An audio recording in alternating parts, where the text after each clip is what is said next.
तो क्वेश्चन दूसरा देखिए क्या बोल रहा है इसे, के किस मान के लिए निम्न रैखिक समीकरणों के युग्म का कोई हल नहीं है। तो नीचे रैखिक समीकरण युग्म दिया हुआ है, अब पूछ रहा है कि के किस मान के लिए रैखिक समीकरण युग्म का कोई हल नहीं है। तो क्वेश्चन नंबर दूसरा इस तरह से है कि 3x + y = 1, और दूसरा समीकरण ऐसे है कि 2k - 1 × x + k - 1 × y = 2k + 1। तो कह रहा है कि के किस मान के लिए ये जो दिया हुआ है रैखिक समीकरण युग्म का कोई हल नहीं होगा।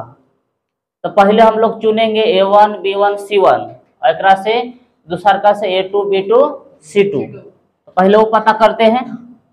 तो a1 बराबर समीकरण एक में आइए, x के पीछे वाला होता है 3, b1 जो y के पीछे है कुछ नहीं तो 1, c1 जो अचर पद है 1। इसी तरह से a2 b2 c2 कहाँ से, समीकरण 2 से ना। तो x के पीछे जो भी रहेगा a का मान होता है, तो 2k - 1 ये 2 हो गया। b2 कौन, y के पीछे वाला k - 1, c2 जो अचर पद है 2k + 1, ये तो चुन लिए। अब क्वेश्चन में कह रहा है, क्या कह रहा था, तो क्वेश्चन में आपको बोल रहा है कि के किस मान के लिए निम्न रैखिक समीकरण युग्म का कोई हल नहीं है। के किस मान के लिए जो समीकरण दिया है उसका कोई हल नहीं है। तो पीछे हम बताए थे आप लोग के कि जब a1/a2 बराबर होता है b1/b2 लेकिन बराबर नहीं होता c1/c2।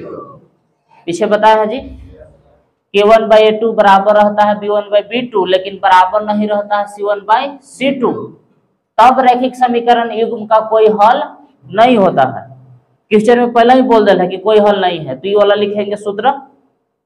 अब मान बैठाइए सबके, तो a1 के जगह पर बैठाएंगे 3, और a2 के जगह पर कितना 2k - 1, b1/b2 तो b1 के मान 1 है और b2 के मान है k - 1, बराबर नहीं है c1/c2। तो c1 के मान 1 है और c2 के मान है 2k + 1। अब देखिए जी, 2 को बराबर है लेकिन तीसरा बराबर नहीं है, तो हम किसको बराबर करेंगे, जो बराबर है वो हनी के ना, और जो बराबर नहीं है तीसरा को छोड़ देंगे। पहले क्या करते थे कि पहला दूसरा फिर दूसरा तीसरा, लेकिन जो बराबर नहीं उसको छोड़ देंगे। किसको हम लोग बराबर करेंगे, तो पहला और दूसरा के, बस। तो चलिए आइए इधर देखिए, तो ऐसे लिखेंगे कि 3/2k - 1 बराबर k/k - 1। यह बात समझ में आ रहा है। इसको हम क्यों छोड़ दिए, क्योंकि नहीं बराबर है ना और के, इसलिए जो बराबर नहीं उसको छोड़ दीजिए, खाली दोनों का आपस में हम बराबर कर दिए। तिरछा तिरछी गुना करिए, कैसे कि 3 × k - 1, 1 से गुना करिए, 1 गुने 2k - 1, तिरछा तिरछी गुना कर दिए। अब 3 से दोनों में गुना करिए, 3k - 3, 1 से करेगा तो ऐसे रह जाएगा कि 2k - 1, के वाला के एक साइड करिए, तो 3k, ये 2k प्लस में इधर आके माइनस में माइनस, ये 3 माइनस में इधर आके प्लस में हो जाएगा। तो 3k में से 2k घटाई तो खाली k बचेगा, 3 में से घटाएगा तो 2, अतः करके लिख सकते हैं। k का नाम मान पूछ रहा था, अतः k बराबर आ गया 2। ये हो गया आंसर। लिखिए